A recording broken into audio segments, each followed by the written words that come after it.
Hey guys, Nikhil here. Welcome back to the Kenstone YouTube channel. With me again is Nikhil. Today we have an interesting topic, something which probably you may have heard someone in your network having this particular act enforced on them, the SARFAESI Act. Right. So, Nikhil, please set some context. Yeah. What is the SARFAESI Act? Why does it bring fear down some people's spine? Why should an average consumer care about it? What should an average consumer know about it?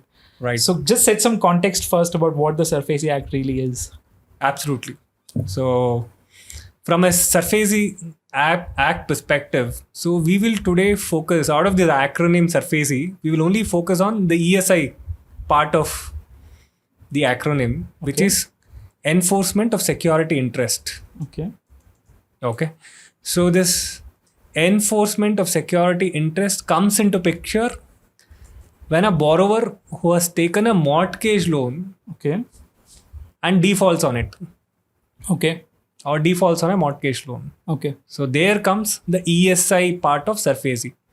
So otherwise it has multiple other aspects which we don't have to delve into because it's not applicable for a common consumers. We will only focus on ESI aspect, which is enforcement of security interest. Now, let me throw some light around this ESI aspect when it comes into picture and all that.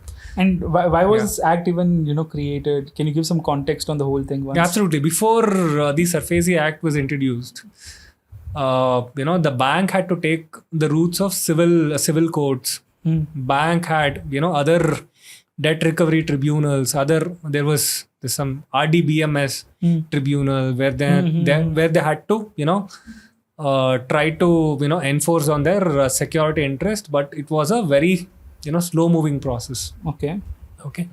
So the whole idea of bringing SARFAESI Act is so the bank can enforce their interest on the collateral without even stepping into court. Yeah, they don't have to step into courts. The bank themselves can straight away say that just by affixing one notice by the authorized officer, taking a picture, say that this property belongs to me. So this was done more from the perspective of bank to be able to, in the long term, give out more loans because they'll not be hesitant then. Absolutely. I mean, to cut down on the NPAs. Right. Or to, cut down on the turnaround time of the whole, enforcement or recovery process. Right. So it was started in favor of the banks is what you're saying. Big time. Otherwise, see, imagine if banks, require a year or 5 year or 10 year to recover one mortgage loan. If the turnaround time is so long, it will literally break the back of the bank. Correct. From a mortgage loan perspective. Correct. So if that Which is probably the case, one of the most common kind of loans. Yeah, most common and highly disbursed. Correct. Anybody and everybody has an aspiration to build have a home. Have a home. So that's how the SARFAESI Act was brought into being. So if that is the case, bank will become more and more conservative and reserved in terms of disbursing a mortgage loan. Correct. No? Yeah, it'll literally slow down the economy. Absolutely. Then the supply will go up. Demand is also going up. But there is no, credit institution. There are no credit institutions which are, backing up the demand or the supply from a real estate perspective. That will literally hamper the entire industry. Right. Not everybody will have, 1 crore. From a today's perspective, we have to buy a house in Bangalore. You require at least 50-60 lakh rupees. 1.5 crore. What 1.5 crore. No, at least from a average consumer perspective, 50-60 lakh rupees is basic. Correct. Right? Correct. And do you think this average consumer will have 50-60 lakh rupees cash in handy to purchase a property? Of course not. He has to be funded by a bank or credit institution. So if it takes 5-10 years for it to recover or enforce their security interest, they'll not fund. Correct. Absolutely. And this whole industry would go down Collapse. the drain. Yeah, absolutely. So SARFAESI Act was bought for this. So you were specifically speaking about the ESI Act. ESI, Enforcement of Security Interest. So go ahead, give us a understanding of this. See, in one liner, what I'm trying to say is without even without even stepping into court, bank can enforce on their security interest. Now, the security interest here is the collateral. When I say collateral, it can be it is the immovable asset that is there, whatever it is. It's the home, the real estate property. Yeah, it can be a house, it can be a vacant site, it can be a commercial complex, or it can be anything that doesn't move. It's a real estate. Okay. So I'll to go in a step-by-step process. So once again, I'm coming back to the same basics. So you take a mortgage loan, okay, and if you fail to pay 3 consecutive months of EMIs, then account gets marked as NPA, non-performing asset. It's a huge red line. I'll also want to throw some light on quick mortality. There's something called quick mortality. If somebody failed to pay his first EMI on his mortgage loan, they call it as quick mortality. I think if NPA happens within the 1 year of disbursing that loan, it's a huge red flag. Manager can get the one who has given loan or disbursed loan can get dismissed. My God. Okay. For quick mortality case. Okay. NPA happening within 1 year of disbursal. Okay. So it's a huge red flag for a bank. Okay. Now we all understand the NPA concept because we have spoken about it. 3 consecutive months of non-payment. Correct. Account gets marked as NPA. Okay. Now the enforcement of security interest will come into picture. Okay. Before that, the banker will call up the borrower. Okay. Convince him, boss, this whole aspect will come into picture. We don't want to enforce on the security interest. Right. You're a wonderful borrower. Can you please regularize the account, roll back the account so that we can have we don't have to do the SARFAESI we don't have to enforce or the act or enforce on the security interest. Right. We can have a healthy relationship. So this actually is in a way it is in detriment of the bank itself enforcing SARFAESI. Absolutely. If you see, the bank's business is lending money, and bank earns only on the interest. Correct. Right? Correct. Via SARFAESI, they won't recover on their interest part. Right? No, I mean, see, they largely what they recover is the principal. They're not a real estate company. They're not a real estate company, one. They have to liquidate the property. And what they recover is less than the principal also sometimes. Correct. Or equal to principal. What do you think they're earning after 1 year? If they liquidate the property, they're earning nothing literally. Probably losing some money. 100% on their interest. Yeah. It's a loss. They're literally making losses on all these default accounts. So first they'll attempt, okay, boss, we don't want to do this SARFAESI thing. 100%. You please pay. Let's maintain a healthy relationship. Please pay on time each and every EMIs for the term that we have agreed upon. Okay. Right? This is the case. Now, let's assume the account gets marked as NPA. Now, still they try to convince. That's also not happening. And then they try to, then the ESI comes into picture, SARFAESI Act comes into picture, wherein, the step 1 of the SARFAESI Act is serving a demand notice, which is section 13(2), the clause 2 of SARFAESI Act. Okay. Section 13, clause 2. Okay.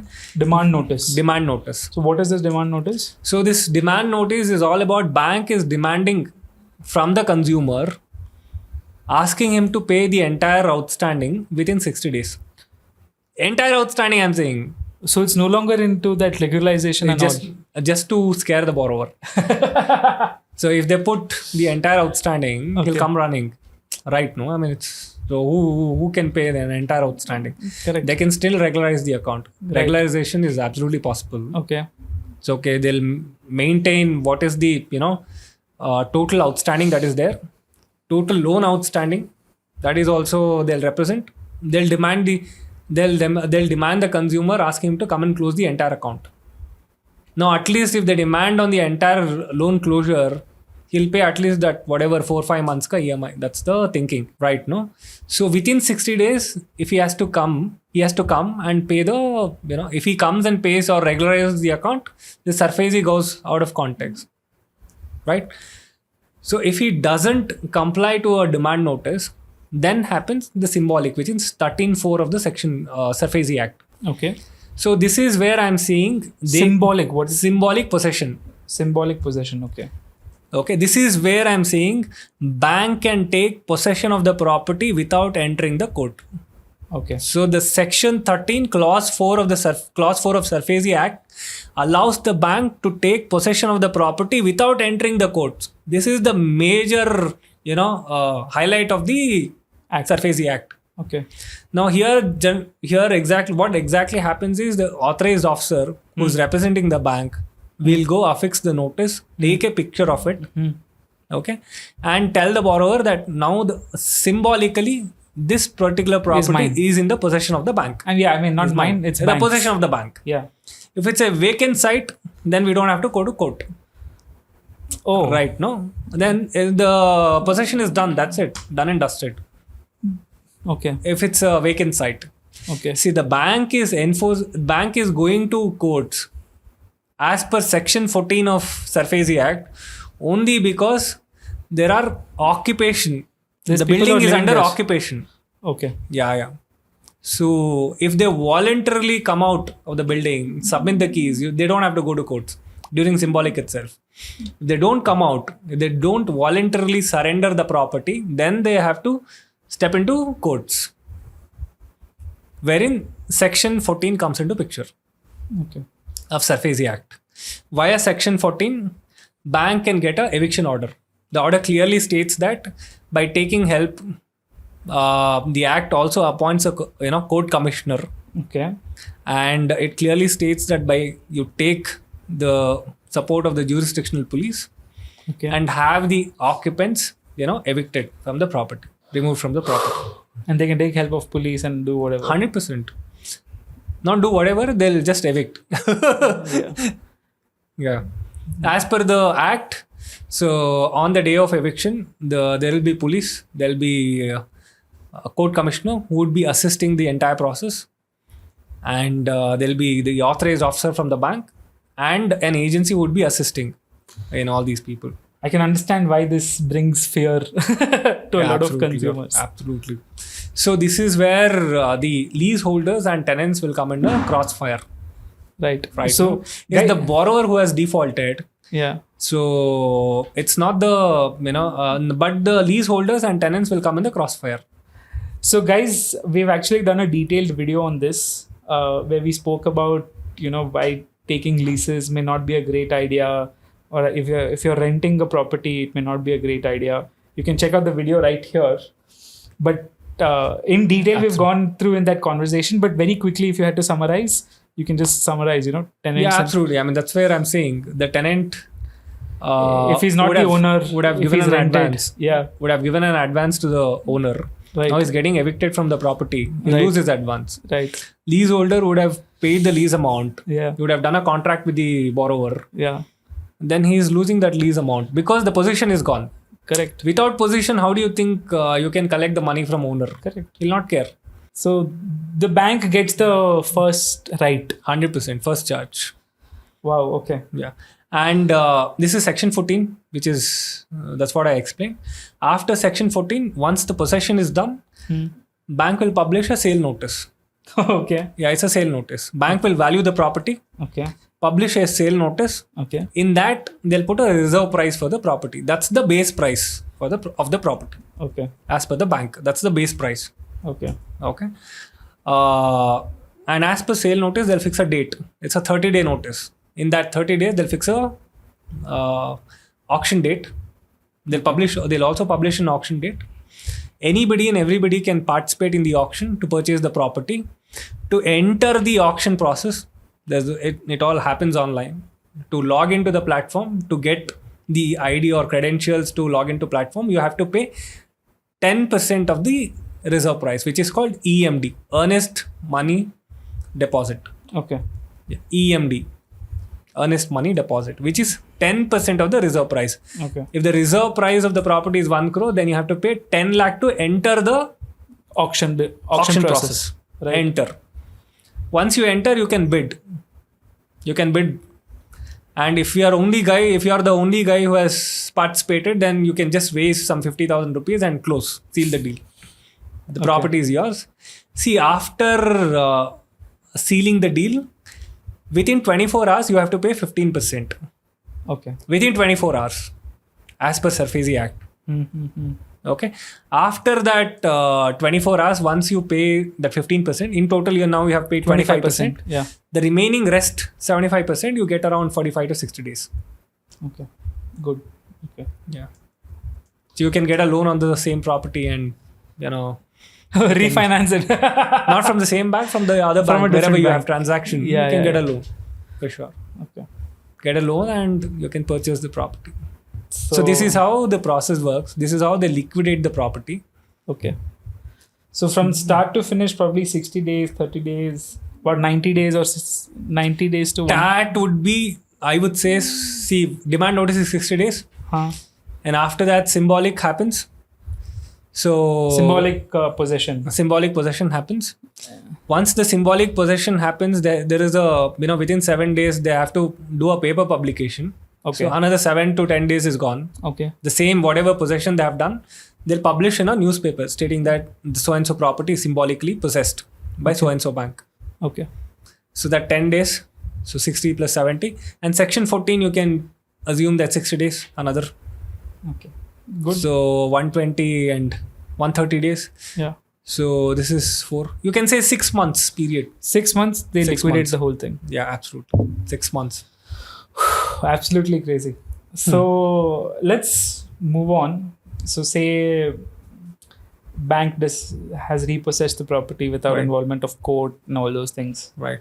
So which is fine. Now, as a borrower, if bank has enforced SARFAESI Act on me, I receive the demand notice. I want to regularize it. So what should be the steps I take to get out of this situation? Just walk into the branch and pay the whatever they say outstanding. It's the outstanding. You just have to pay it back. Okay. That's it. The account gets regularized. You can check with the branch manager. They'll also be under tremendous pressure to regularize the account. Okay. Anyway, they themselves would be approaching you. You don't have to walk in. They themselves would be calling you, asking you to regularize the account. If they ask, you can just ask them, boss, what is the amount that I need to pay to regularize the account. They'll give you the number. You just have to pay. Account gets regularized. It's that simple. Now, say the SARFAESI Act is fixed. I pay and regularize the account. Will it still impact my CIBIL score? 100%. See, in terms of CIBIL score, the DPD is getting reported. That means the days past due is increasing a lot. Yeah. So see that first EMI is 30 months late, second EMI is 60 days late. Right. So 30 days late, 60 days late, 90 days late, those DPDs are getting reported. Okay, so it will definitely impact. 100%, But no SARFAESI doubt. Act as it is does not come under CIBIL report. No. It's just a enforcement which the bank has right to repossess and liquidate the asset. So this ESI, enforcement of security interest, is applicable for taking over the collateral. So what happens to that loan account which is open? That gets settled once the property is sold.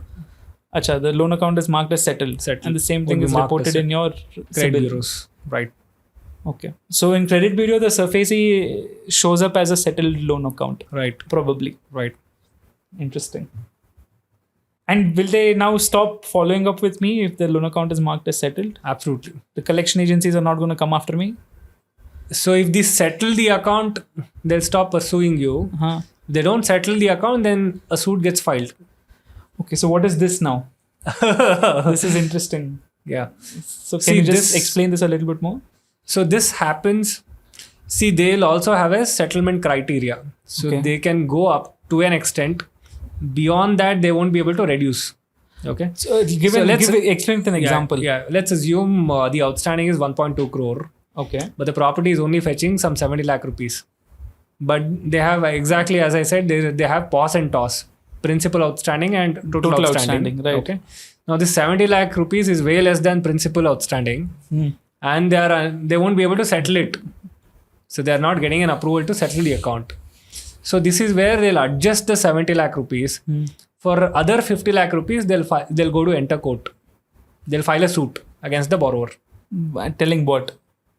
That another 50 lakh recovery has to happen. It's a recovery suit. It's a civil suit, which will go on and on. They'll try to identify other properties of the borrower. Right. If there any other property, they'll try to attach that property to recover this 50 lakh rupees. So this is very interesting. Can you explain the difference between the SARFAESI Act enforcement or whatever it is, and the civil lawsuit which you just explained for debt This recovery. whole civil lawsuit will take its own time. Okay.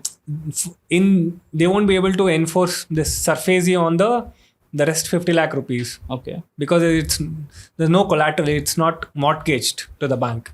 Here they are trying to identify a property, trying to prove the court that boss 50 lakh rupees is pending, and we want to enforce or attach the other properties if there are any.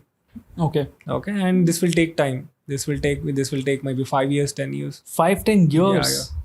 Wow. So it might happen, not happen. So it will take its own time. So let's move to the next part. Yes. Bank is obviously given the loan on the mortgage. Right. So even if there's a difference in the amount, is it really the consumer's fault that bank was not able to sell it at a good price? Like, why are they filing a civil lawsuit after this? See, the bank is not a real estate company right now. Right. So bank is a lending institution. Okay. Right. So they do not have a sales and marketing vertical to liquidate the inventory of all these possessed properties. They don't have. Right. Okay. No? They're a lending So institution. typically they will end up liquidating at a lower cost. Distress sale. We call it as distress sale value. Distress price. They have to cut down, otherwise nobody will buy. Why do you think anybody will buy from a bank at a market price? Yeah. 100%. So they have to cut down the pricing. If the auction phase, they So further cut down the pricing. So in the case where civil lawsuit is filed, like the person can't argue that you sold at a lower price. They can. It has happened. Okay. And bank will, the whole court and everybody would support a public institution because it's the depositor's money which is getting lent. Correct. Right, no? Correct. And bank has a case. Boss, we are not a real estate agency to get a market value for your property. Right. It is impossible for them to sell at a market price. I'm able to sell only because I'm, selling it at a discounted price. Right, no? So it won't stand. So let's move to the next question. I mean, one of the reasons I'm a bit taken back. It's a quite dark, you could say, reality of the banking world. Absolutely.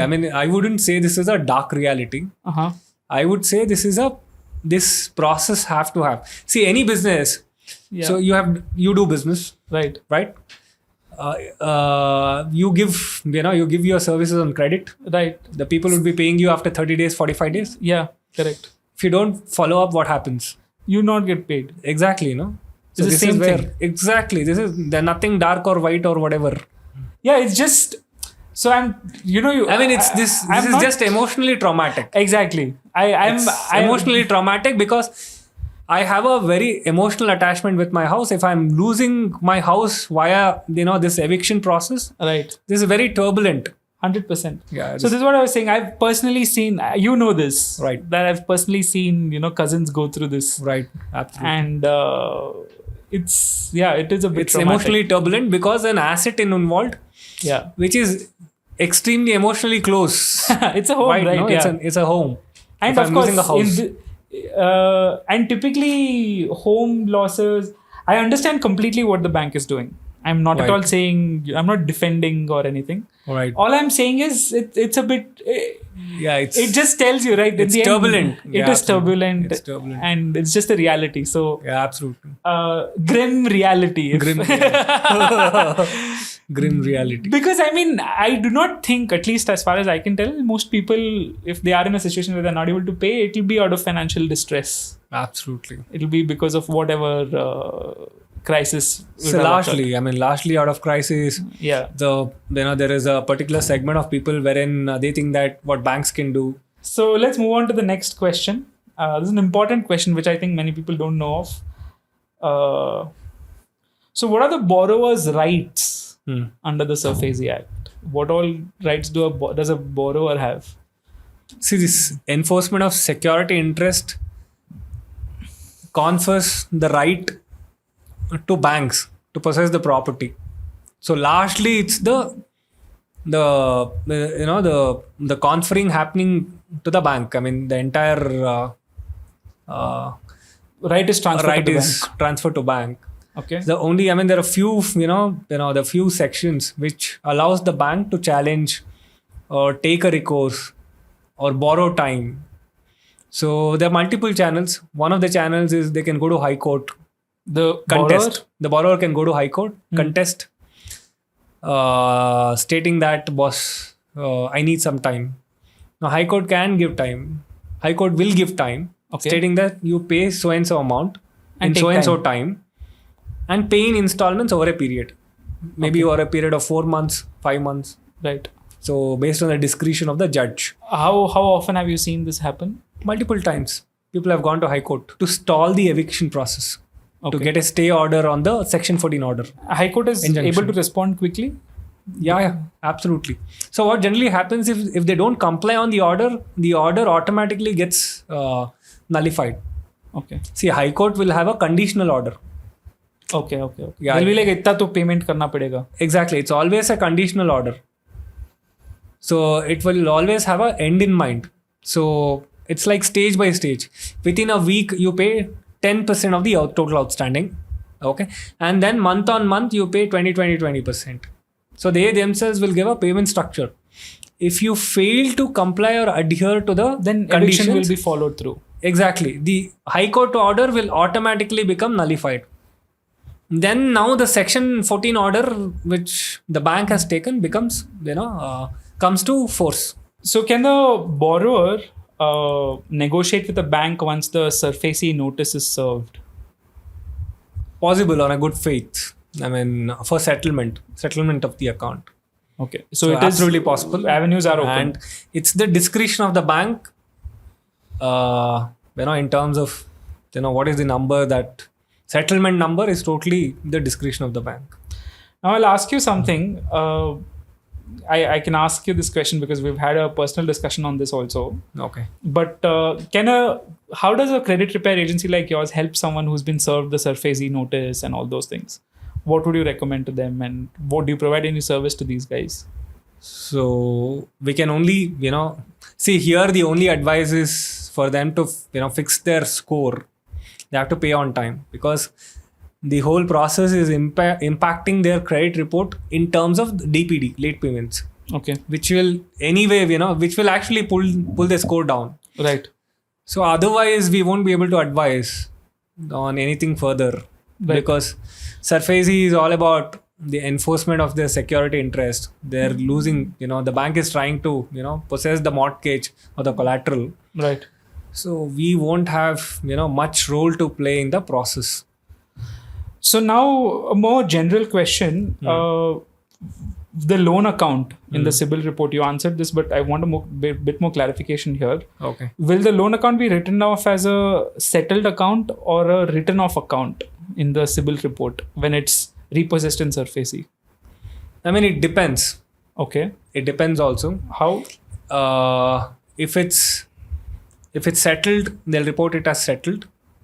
As I said, if it's not settled, So they'll report part of it as settled and part of it as written off. written off, and no, not part of it as settled or written off. The only written off. Oh, okay. And the rest of it, largely here the flag is suit filed. The CIBIL report, the flag will be a lawsuit is filed. Lawsuit filed.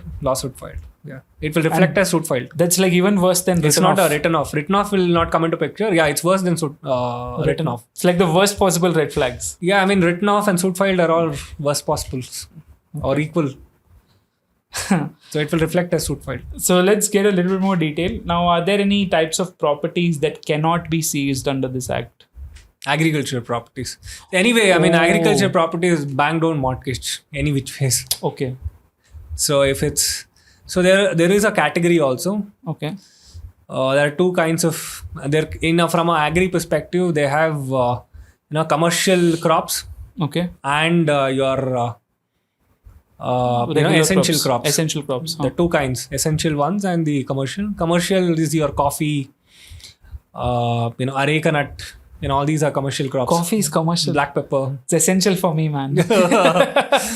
So there is a category, and there are a whole list of the crops that comes under commercial. So if you're running an essential farm, it cannot be repossessed, and the banks will not even lend. Oh. They won't be able to mortgage. No? Okay. Yeah. So Other because than that, SARFAESI is residential not में कोई applicable. exemptions नहीं है. Nothing. Nothing for retired people or nothing like Nothing. that. Okay. So next question is, I think you've answered this, but how long does SARFAESI action last? About 6 months. 6 months. Now this is an interesting question. Say for example, SARFAESI Act is enacted. Okay. I'm a borrower. Okay. मेरा property liquidate कर दिया. ठीक है. I want to either come back and clear the account or whatever it is.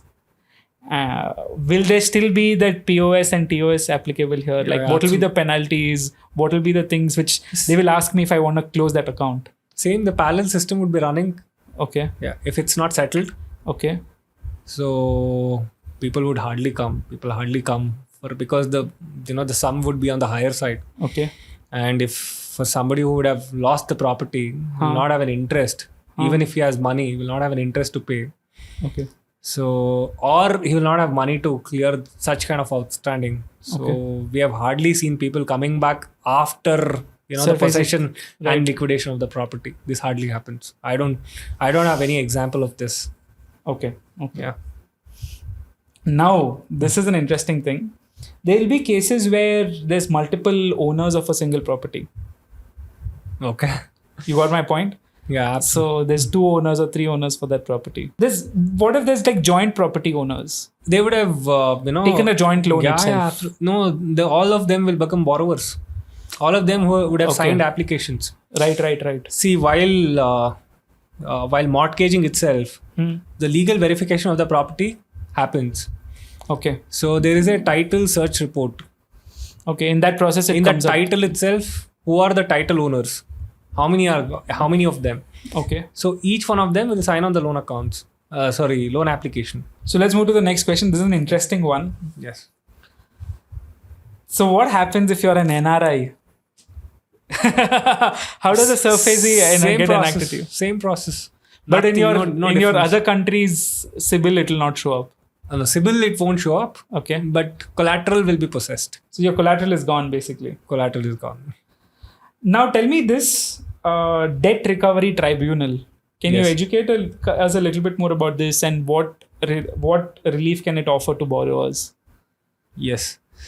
So bank can either go to a court, which is a CJM, okay, and apply for Section 14, okay, or go to Debt Recovery Tribunal. Okay. Same process once again. So to get a eviction order. Okay. And borrower can also contest. Okay.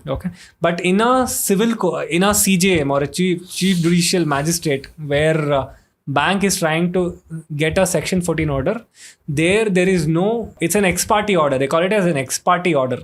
That means the borrower cannot contest in that court. Okay.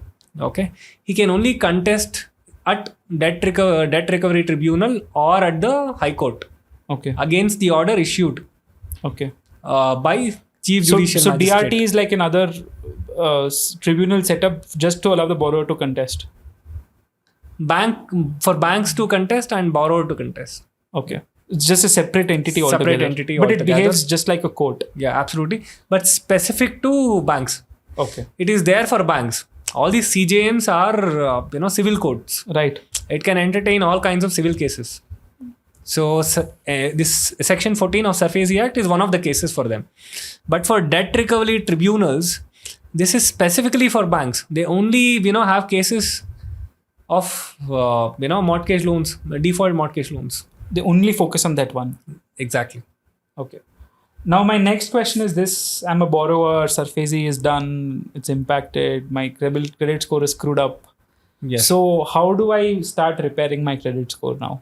Difficult, yeah. I mean, you will have How many years would it take? No, I mean, first thing is we'll have to pay the the outstanding back. Okay. Which nobody would be interested. Because property bhi nahi mil raha abhi. Yeah, I mean, property would have been liquidated. And, most of the times the rest of it would be on the higher side. Okay.